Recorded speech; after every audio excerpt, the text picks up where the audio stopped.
नमस्कार मित्रों, कैसे हो आप सभी। देखिए, आज अपन पढ़ेंगे कोल्सबर्ग का नैतिक विकास का सिद्धांत। देखिए मित्रों, काफ़ी दिनों से वीडियो लेकर आया हूं, लेकिन जो टॉपिक से किसी समस्या की वजह से मैं नहीं करवा पाया, वीडियो नहीं ले पाया, लेकिन आज से अपने कंटिन्यू वीडियो आने वाले हैं और एक एक टॉपिक को अपन कॉन्सेप्ट क्लियर करते हुए उन टॉपिक को बहुत अच्छे से पढ़ेंगे। आज अपना टॉपिक रहेगा कोल्सबर्ग का नैतिक विकास का सिद्धांत। जो कोल्सबर्ग थे, अमेरिकी एक जो साइकोलॉजिस्ट थे, उन्होंने एक सिद्धांत दिया था जिनका नाम था नैतिक विकास का सिद्धांत। क्या नाम था? नैतिक विकास का सिद्धांत। तो इसके प्रश्नोत्तर के माध्यम से अपन टॉपिक के पूरा जो क्या है कोल्सबर्ग का नैतिक जो विकास का सिद्धांत है, इनको अपन बहुत अच्छे से पढ़ेंगे। देखिए, पहला क्वेश्चन दिया है मैंने, लॉरेंस कोल्सबर्ग के संदर्भ में निम्नलिखित में से कौन सा कथन असत्य है? क्या बताया है? कौन सा कथन असत्य है जो कि लॉरेंस कोल्सबर्ग के बारे में कहा गया है? पहला कथन है, लॉरेंस कोल्सबर्ग अमेरिकी मनोवैज्ञानिक थे। लॉरेंस कोल्सबर्ग ने जीन पियाजे से प्रभावित होकर नैतिक विकास का सिद्धांत दिया। कोल्सबर्ग ने नैतिक विकास के सिद्धांत को 3 अवस्थाओं में बांटा है। और चौथा कथन है, कोल्सबर्ग ने पूर्व परंपरागत जो सत्र को 6 से 11 वर्ष के बीच में माना। तो इसमें से असत्य कथन के बारे में बताना है। देखिए मित्रों, लॉरेंस कोल्सबर्ग अमेरिकी मनोवैज्ञानिक थे, बिल्कुल पहला कथन सत्य है। दूसरा कथन है, लॉरेंस कोल्सबर्ग ने जीन पियाजे से प्रभावित होकर नैतिक विकास का सिद्धांत दिया। यह भी बात बिल्कुल सत्य है, क्योंकि जो लॉरेंस कोल्सबर्ग थे, उन्होंने जीन पियाजे से ही प्रभावित होकर इन्होंने अपना सिद्धांत दिया, जिसका नाम रखा नैतिक विकास का सिद्धांत। और इस नैतिक विकास के सिद्धांत में इन्होंने अलग अलग अवस्थाएं बताई है, 3 अवस्थाएं बताई है। उस 3 अवस्थाओं में इन्होंने ये बताया है कि बच्चे का जो बाल्यावस्था से लेकर किशोरावस्था तक उसके अंदर जो नैतिक जो शिक्षा होती है, नैतिक विकास किस प्रकार से होता है, इनको इन्होंने बताया है। तीसरा कथन है, कोल्सबर्ग ने नैतिक विकास को 3 अवस्थाओं में बांटा है। बिल्कुल ये भी बात सत्य है, इन्होंने 3 अवस्थाओं में बांटा है। और लॉरेंस कोल्स ने जो पहली जो अवस्था है, पूर्व परंपरागत जो अवस्था है, इनको 6 से 11 वर्ष के बीच में मित्रों नहीं माना है, ये है 6 से 10 वर्ष के बीच में। तो चौथा कथन है वो असत्य है, तो इसका राइट आंसर हो जाएगा डी। ठीक है। अब देखिए, ये जब मैं लिख रहा था तो आया कि कौन सी ये नैतिक अवस्थाएं हैं, इन नैतिक अवस्थाओं के बारे में बताया जाए।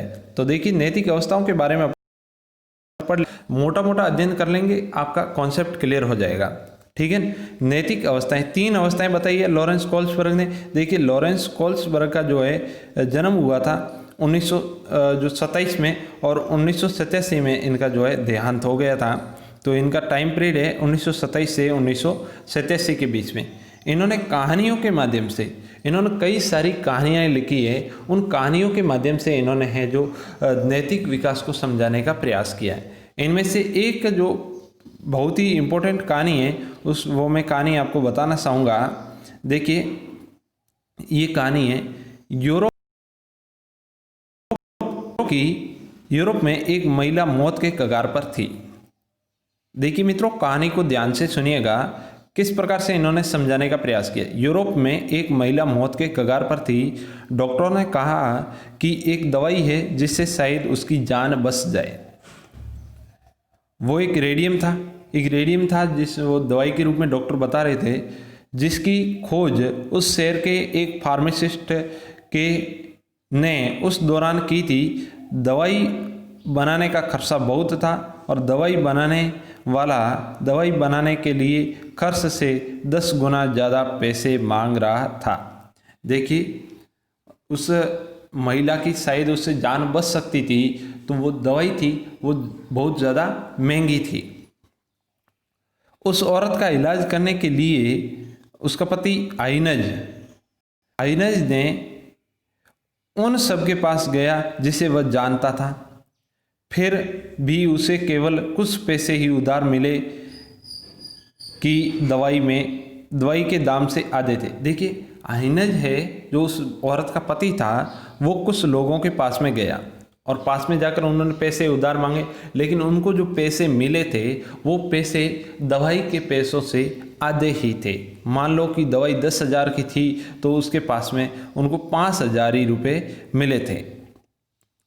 दवाई लेने वाले से कहा कि उसकी पत्नी मरने वाली है, वो उस दवाई को सस्ते में दे दे। उसने जो गुजारिश की कि आप जो है दवाई ये सस्ते में दे दो, मेरी पत्नी मरने वाली है, वह बाकी के पैसे बाद में दे देगा। अगर इसकी जान बची या नहीं भी बची तो भी मैं ये पैसे बाद में दे दूंगा। फिर भी दवाई लेने वाले ने मना कर दिया। दवाई लेने वाले ने कहा कि ये दवाई जो मैंने खोजी है, मैं इसे बेचकर पैसे कमाऊंगा। तब हाइनेज ने मजबूर होकर उसकी दुकान तोड़कर वो दवाई अपनी पत्नी के लिए चुरा ली।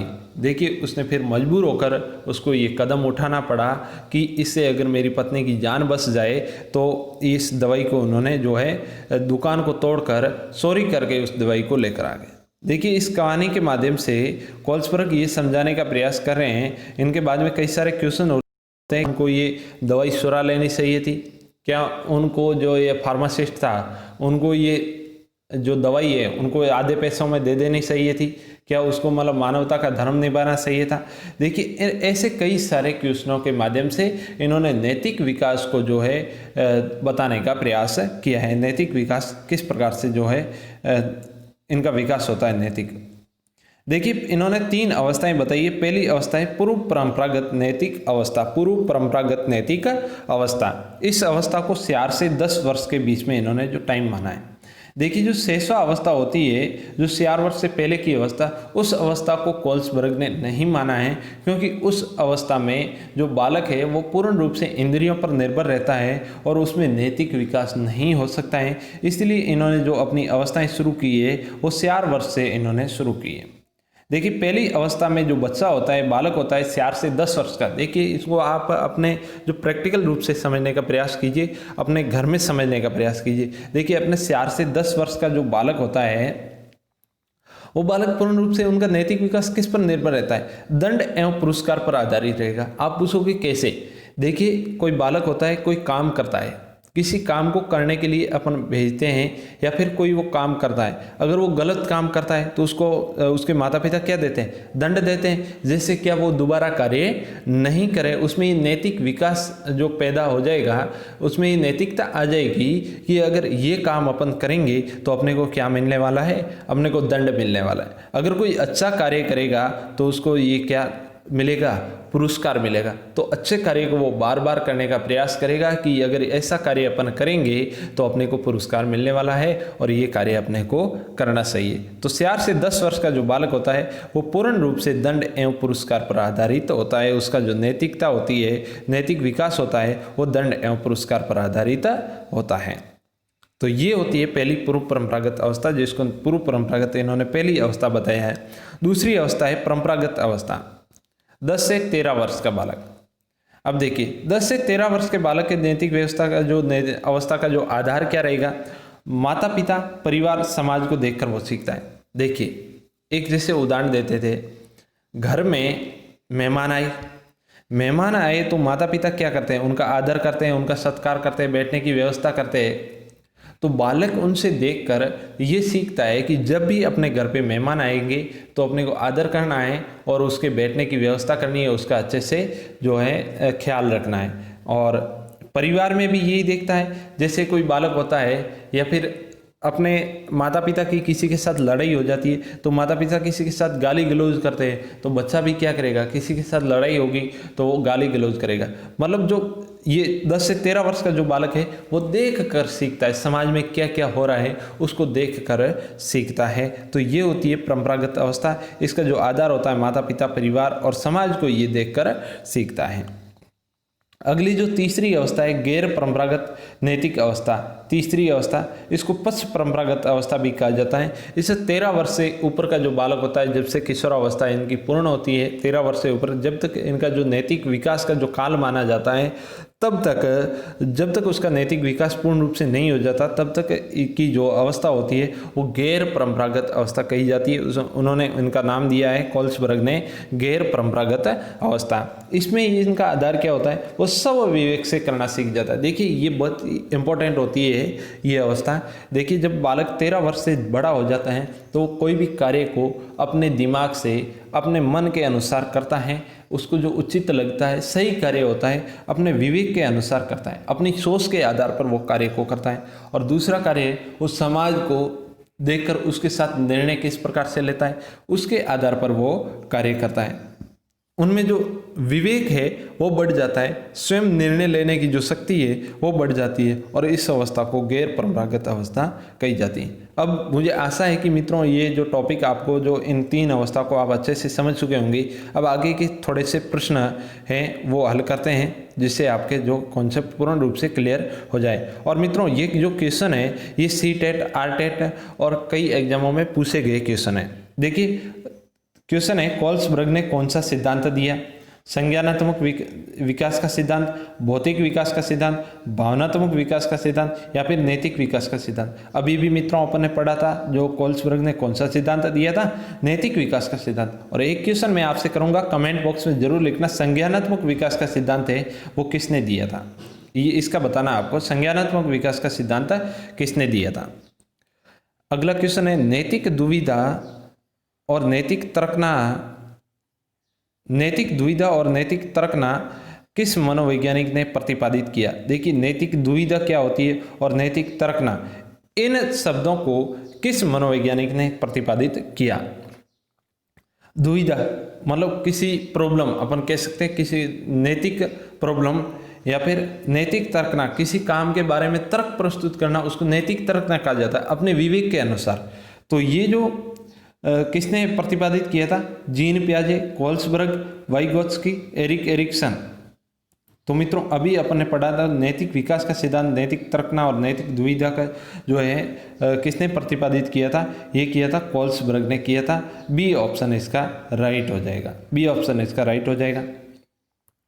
अगला क्वेश्चन है, लॉरेंस कोल्सबर्ग के अनुसार शिक्षक बच्चों में नैतिक मूल्यों का विकास कर सकता है। लॉरेंस कोल्सबर्ग के अनुसार शिक्षक बच्चों में नैतिक मूल्यों का विकास कर सकता है। कैसे? व्यवहार किया जाना चाहिए, इस पर कठोर निर्देश देकर। किस प्रकार से कर सकता है? कैसे व्यवहार किया जाना चाहिए, इस पर कठोर निर्देश देगा क्या? धार्मिक शिक्षा को महत्व देकर उसमें क्या नैतिक विकास कर सकता है? व्यवहार के स्पष्ट नियम बनाकर, या फिर नैतिक मुद्दों पर आधारित चर्चाओं में उन्हें शामिल करके। देखिए किस प्रकार से उसके नैतिक मूल्यों का विकास कर सकता है। तो इससे सही ऑप्शन ये लगता है, नैतिक मुद्दों जो है, नैतिक मुद्दों पर आधारित चर्चाओं में उन्हें शामिल कर। देखिए नैतिक विकास किस प्रकार से होगा? नैतिक मुद्दों पर चर्चा करेंगे, नैतिक मुद्दों के बारे में अपन समझेंगे, नैतिक मूल्यों के बारे में अपन समझेंगे, तब अपना नैतिक विकास होगा। तो डी ऑप्शन इसका राइट हो जाएगा। अगला क्वेश्चन रहेगा, कोल्सबर्ग के अनुसार पूर्व परंपरागत नैतिक अवस्था में बालक किस आधार पर निर्णय लेता है? पूर्व परंपरागत नैतिक अवस्था में बालक है जो निर्णय किस आधार पर जो है निर्णय लेता है? देखिए कौन सी अवस्था बता रहा है? पूर्व परंपरागत अवस्था। कौन सी अवस्था? पहली अवस्था बता रहा है। 3 अवस्था है, पूर्व परंपरागत अवस्था, परंपरागत अवस्था और जो गैर परंपरागत अवस्था या फिर पक्ष परंपरागत अवस्था। तो पहली अवस्था के बारे में बता रहा है, पूर्व परंपरागत अवस्था। स्वयं की आवश्यकताओं एवं इच्छाओं के आधार पर? बिल्कुल नहीं। मूल्यों के आधार पर? बिल्कुल भी नहीं। परिवार की आशाओं के आधार पर? बिल्कुल नहीं, क्योंकि इसमें तो ये परिवार की आशाओं के बारे में समझ ही नहीं पाता है, बालक 4 से 10 वर्ष का होता है तब। तो ये दंड या पुरस्कार के आधार पर जो है निर्णय लेता है, दंड या पुरस्कार के आधार पर। ठीक है, सी ऑप्शन इसका राइट हो जाएगा। कौन सा ऑप्शन राइट हो जाएगा? सी ऑप्शन राइट हो जाएगा। अब वह क्वेश्चन बहुत ही अच्छा क्वेश्चन है। दक्ष कुमार किसी व्यक्ति का नाम है, कानूनी कार्यवाही एवं खर्चे के बावजूद, यानी उसके ऊपर कानूनी कार्यवाही या खर्चे के बावजूद आयकर नहीं देते, यानी वो टैक्स नहीं देते। वे सोचते हैं कि भ्रष्ट सरकार को समर्थन नहीं देंगे जो अनावश्यक लाखों रुपए खर्च करता है। देखिए दक्ष कुमार क्या कहता है कि मैं ये टैक्स नहीं दूंगा, मैं टैक्स देने के काबिल हूँ तो भी ये टैक्स नहीं दूंगा, क्योंकि जो सरकार है वो क्या है? भ्रष्ट है और वो ये अनावश्यक लाखों रुपए खर्च करती हैं। कोल्सबर्ग का किस सिद्धांत की अवस्था को दर्शाती हैं? देखिए ये किस सिद्धांत जो है कौन सी अवस्था को दर्शाते हैं? देखिए पहली पूर्व परंपरागत अवस्था दंड या पुरस्कार पर आधारित होती है पूर्ण रूप से। दूसरी परंपरागत अवस्था वो देख कर सीखता है, लेकिन जब उसमें स्वविवेक की बात करता है, यहाँ पर जो ये इसने खुद सोचा है ऐसी बात, अपने को ऐसा कार्य नहीं करना चाहिए, तो ये स्वविवेक के आधार पर होता है और ये होता है गैर या पक्ष परंपरागत अवस्था में। सी ऑप्शन राइट हो जाएगा। ठीक है ना। अगला क्वेश्चन है, नैतिकता की अनुपस्थिति को सही अर्थ में परिभाषित कीजिए। नैतिकता की अनुपस्थिति को सही अर्थ में परिभाषित कीजिए। देखिए, नैतिकता की अनुपस्थिति कब रहती है? नैतिकता की अनुपस्थिति कब रहती है? देखिए, नैतिकता जैसे अपन परंपरागत अवस्था में नैतिकता थोड़ी थोड़ी विकसित हो जाती है और पूर्ण रूप से नैतिकता विकसित हो जाती है गैर परंपरागत अवस्था में।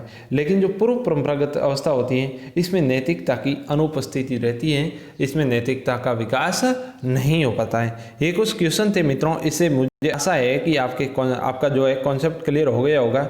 मोटा मोटा आपने इस टॉपिक का अध्ययन किया है और आगे अपनी सीरीज शुरू रहेगी और आगे अपन क्वेश्चन पढ़ने वाला है बहुत ज़्यादा। तो ठीक है ना, इस टॉपिक में अपन इतना ही पढ़ेंगे। मिलते हैं अगले वीडियो में एक नए टॉपिक के साथ। तो इससे पहले मैं एक गुजारिश करूंगा मित्रों, अगर आपने ये वीडियो पूरा देखा है तो चैनल को सब्सक्राइब कीजिए, वीडियो को लाइक कीजिए और दोस्तों के साथ ज़्यादा से ज़्यादा शेयर करने का प्रयास कीजिए। तो मिलते हैं अगले वीडियो में, जब तक के लिए जय हिंद, जय भारत, वंदे मातरम।